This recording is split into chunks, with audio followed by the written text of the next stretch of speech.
आज मैं सूजी में दही घोलकर एक ऐसा मीठा बनाना बताऊंगी जिसे अगर आपने एक बार बनाकर खा लिया तो आप मार्केट की महंगी मिठाइयाँ खाना भी भूल जाएंगे। और इसे आप एक बार बनाकर महीने भर के लिए स्टोर भी कर सकते हैं। बहुत ही सिंपल और आसान रेसिपी है। आप इसे घर के सामान से ही बनाकर तैयार कर सकते हो। ये खाने में बहुत ही ज्यादा टेस्टी लगते हैं, अंदर से एकदम सॉफ्ट और ऊपर से क्रिस्पी। तो रेसिपी आप जरूर ट्राई कीजिएगा। ट्राई करने के बाद पसंद आए तो वीडियो को लाइक शेयर और चैनल को सब्सक्राइब कीजिएगा। हेलो फ्रेंड्स, मैं हूं संगीता और मेरे चैनल पर आपका बहुत बहुत स्वागत है। तो चलिए आज की मज़ेदार सी रेसिपी को बनाना शुरू करते हैं। तो फ्रेंड्स, इस रेसिपी को बनाने के लिए सबसे पहले एक मिक्सर जार लेंगे और इसमें मैं डाल रही हूँ 1 कप सूजी। ये मैंने मोटी वाली सूजी है मेरे पास, तो मैं इसे मिक्सर जार में डाल रही हूँ। अगर आपके पास बारीक वाली सूजी है तो उसे पीसने की कोई जरूरत नहीं होगी। अब ढक्कन लगाकर इसे पीस लेते हैं। सूजी को पीसना जरूरी है, ये प्रोसेस आप जरूर फॉलो कीजिएगा। अब इसी के साथ मैं इसमें डाल रही हूँ 1 कप मैदा। आप मैदा की जगह पर गेहूं का आटा भी ले सकते हैं।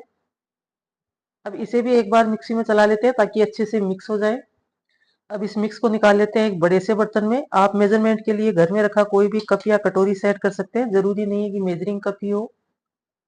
अब इसमें मोइन के लिए मैं 3 छोटे चम्मच डाल रही हूँ देसी घी। आप इसकी जगह पर ऑयल भी डाल सकते हैं, लेकिन मैं सजेस्ट करूंगी कि आप घी डालिएगा, मीठे में बहुत अच्छा टेस्ट आता है इससे। अब एक बार मोइन को अच्छे से मिक्स कर लेते हैं। इसके दाने दाने में मोइन मिक्स हो जाना चाहिए। जब आप मोइन मिक्स करें तो उसकी मुट्ठी बांध कर देख लें, इस तरह से। इसका मतलब मोइन बिल्कुल परफेक्ट है। अगर आपको ये मोइन कम लगे तो आप एक आधा चम्मच और घी डाल सकते हैं इसमें। और अगर ऑयल डाल रहे हैं तो सरसों का तेल बिल्कुल मत डालिएगा, रिफाइंड ऑयल डालिएगा। अब मैं इसमें डाल रही हूँ 3 छोटे चम्मच दही। दही बिल्कुल भी खट्टा या फिर पुराना नहीं होना चाहिए, ये बिल्कुल फ्रेश दही है। इसे भी मिक्स कर लेते हैं। बाई चांस अगर आपके पास दही हल्का फुल्का खट्टा हो तो आप थोड़ा सा दही लेकर उसमें थोड़ा पानी मिक्स करके भी ये आटा गूंथ सकते हैं।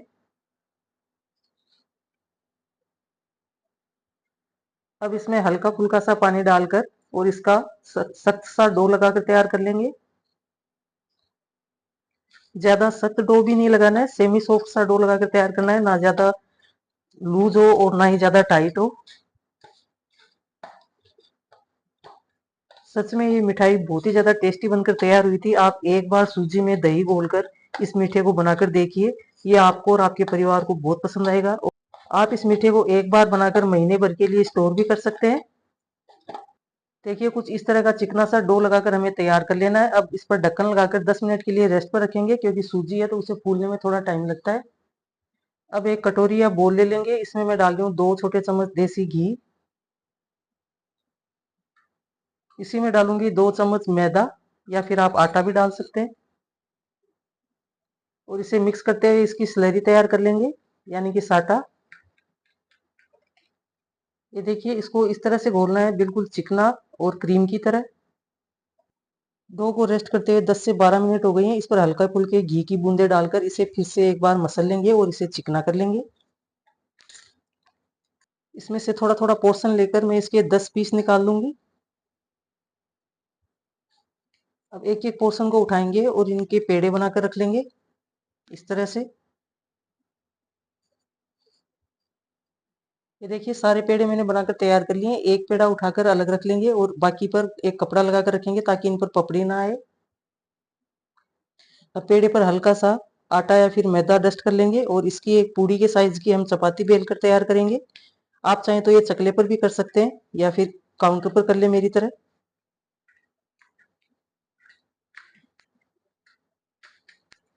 इसी तरह से इनको बेलकर 10 रोटियों को हम अलग रख लेंगे।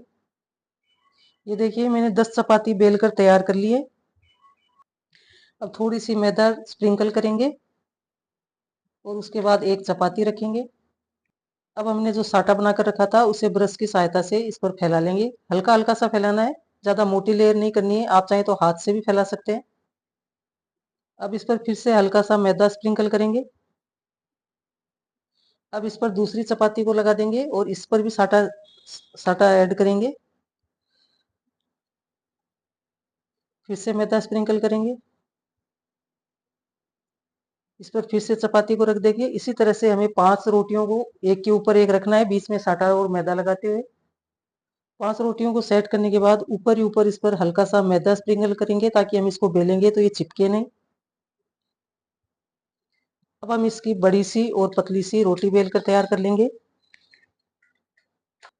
चपाती को मैंने काफी बड़ा बेल लिया है और इसकी थिकनेस भी आप देख सकते हैं, ज्यादा मोटा नहीं है, ये बिल्कुल पतला सा है। अब इस पर भी हम हल्का हल्का सा साटा लगा देंगे। साटा लगाने के बाद अब हमें मैदा स्प्रिंकल नहीं करनी है, अब इसका एक रोल बनाकर तैयार करेंगे। रोल को जब भी बनाएं तो अंदर की तरफ इस तरह से दबाते हुए आप इसे रोल करें, ताकि इसमें हवा ना भरे और अंदर खालीपन ना रहे।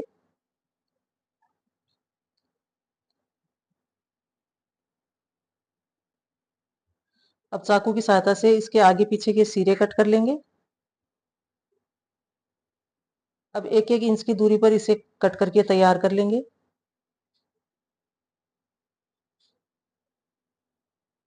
ये देखिए कितनी परफेक्ट लेयरिंग हुई है इसके अंदर। अब एक पीस उठाएंगे और इसे इस तरह से उंगली से प्रेस कर देंगे और हल्के हाथ से बेलन से इस तरह से इसे लंबा कर लेंगे। इसी तरह से सारे पीसेस को तैयार करके एक प्लेट में रखते चलेंगे। इसी तरह से मैं सारे पीसेस बेल कर तैयार कर लूंगी।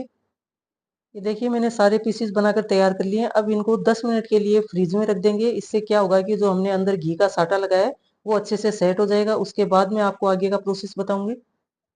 अब इधर मैंने तेल गर्म होने के लिए रख दिया था। तेल हमारा हल्का गर्म होना चाहिए। देखिए जब पीस डालेंगे तब आपको पता चलेगा। तो एक एक करके इसमें पीसेस ऐड कर देते हैं जितने कढ़ाई में आ सके। तो आप ऑयल का टेम्परेचर देख पा रहे होंगे कि इसमें बिल्कुल भी बबल्स आना स्टार्ट नहीं हुए हैं। बहुत ही हल्का गर्म तेल है ये। कुछ देर बाद आप देखेंगे कि ये तैर कर ऊपर आना शुरू हो जाएंगे। जब ये ऊपर आना शुरू हो जाए तब गैस की फ्लेम को आप लो टू मीडियम कर सकते हैं और फिर इनको अलटते पलटते गोल्डन ब्राउन होने तक इनको फ्राई कर लेंगे। ज्यादा तेज तेज नहीं चलाना है क्योंकि ये बहुत ही सॉफ्ट होते हैं। ये देखिए इन पर प्यारा सा सुनहरा सा कलर आ गया है। अब इनको बाहर निकाल लेते हैं और इसी तरह से मैं दूसरा बैच भी फ्राई कर लूंगी। आप ये वीडियो किस सिटी किस शहर से देख रहे हैं प्लीज कमेंट करके मुझे बताइएगा। और अगर रेसिपी पसंद आ रही है तो उसे एक लाइक भी कीजिएगा, क्योंकि आपके एक लाइक से मुझे बहुत ज्यादा मोटिवेशन मिलता है ताकि मैं नई नई रेसिपीज आपके लिए लेकर आ सकूं। अभी फेस्टिवल सीजन भी आ रहा है तो आप इस तरह के स्नैक्स काफी लंबे टाइम तक स्टोर करके बनाकर पहले ही रख सकते हैं, ताकि आपको त्योहार पर ज्यादा अफरा तफरी ना हो। इनको भी सुनहरा होने तक हम फ्राई कर लेंगे। इसी तरह से सारे पीसीज को मैंने फ्राई कर लिया है। अब बनाते हैं इसके लिए चाशनी। इसके लिए मैंने एक कढ़ाई गैस पर रख दी। इसमें मैं डालूंगी 1 कप चीनी। अब इसमें मैं डाल रही हूँ आधा कप पानी। अब इसे लगातार चलाते हुए हम पका लेंगे। हमें इसकी 2 तार की चाशनी बनानी है, तो आप मीडियम फ्लेम पर इसे पकाएं और चीनी के मेल्ट होने का वेट करें। अब इसमें अच्छे फ्लेवर के लिए मैं 3 से 4 इलायची को फ्रेश कूट कर डाल रही हूँ। आप इसकी जगह पर रोज वाटर भी डाल सकते हैं, केवड़ा जल भी डाल सकते हैं। जब भी हम गाढ़ी चाशनी बनाते हैं 2 या 3 तार की, तो हम जितनी चीनी लेते हैं उससे आधा या फिर उससे थोड़ा कम पानी लेना होता है, क्योंकि हम अगर पानी ज्यादा डाल देंगे तो चाशनी को पकाने में उतना ही ज्यादा टाइम लगेगा। चाशनी को चेक करने के लिए मैंने प्लेट पर डाला है और मैं आपको ये चेक करके दिखाती हूँ। ये देखिए ये 2 तार की चाशनी बनकर तैयार है। अब हमने जो नाश्ते के पीस तैयार करके रखे थे उनको चाशनी में डाल देते हैं। गैस की फ्लेम ऑन है। अब स्लो फ्लेम पर लगातार चलाते हुए हमें चाशनी में इनको मिक्स करना है। अभी 2 से 3 मिनट के लिए हम चाशनी के साथ इनको पकाएंगे और मिक्स करना बिल्कुल नहीं छोड़ना है।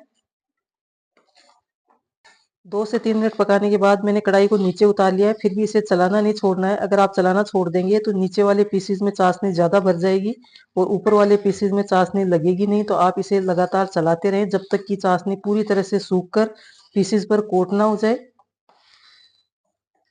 वीडियो के बीच में लाइट चली गई तो प्लीज थोड़ा सा एडजस्ट कीजिएगा, क्योंकि लाइट का तो पता नहीं होता कब चली जाए। तो देखिए फ्रेंड्स 2 से 3 मिनट में चाशनी इनके ऊपर कोट हो गई है और ये अच्छे से चीनी से कोट हो गए। काफी अच्छा स्नैक्स है ये। आप इसे बनाकर महीने भर के लिए स्टोर करके रख सकते हैं, लेकिन ठंडा होने के बाद आप किसी एयर टाइट डब्बे में इसे भरिएगा। और जो ये नीचे चीनी बच जाती है इसे आपको फेंकना नहीं है। इस चीनी को आप किसी भी लड्डू बनाने में या फिर चाय बनाने में यूज कर सकते हैं। बहुत ही टेस्टी बनती है। तो मैं तो ऐसा ही करती हूँ, जो चीनी बच जाती है उसे डब्बे में भरकर रख लेती हूँ और किसी रेसिपी में काम में ले लेती हूँ या फिर लड्डू वगैरह बना लेती हूँ। तो लीजिए फ्रेंड्स हमारा बहुत ही टेस्टी लाजवाब सा स्नैक्स बनकर तैयार है। आप इन त्योहारों पर इसे जरूर ट्राई कीजिए और ट्राई करने के बाद रेसिपी कैसी लगी मुझे कमेंट करके बताइएगा। रेसिपी अच्छी लगी हो तो वीडियो को लाइक शेयर और चैनल को सब्सक्राइब कीजिएगा। मिलती हूँ आपको एक नई रेसिपी के साथ, तब तक के लिए धन्यवाद।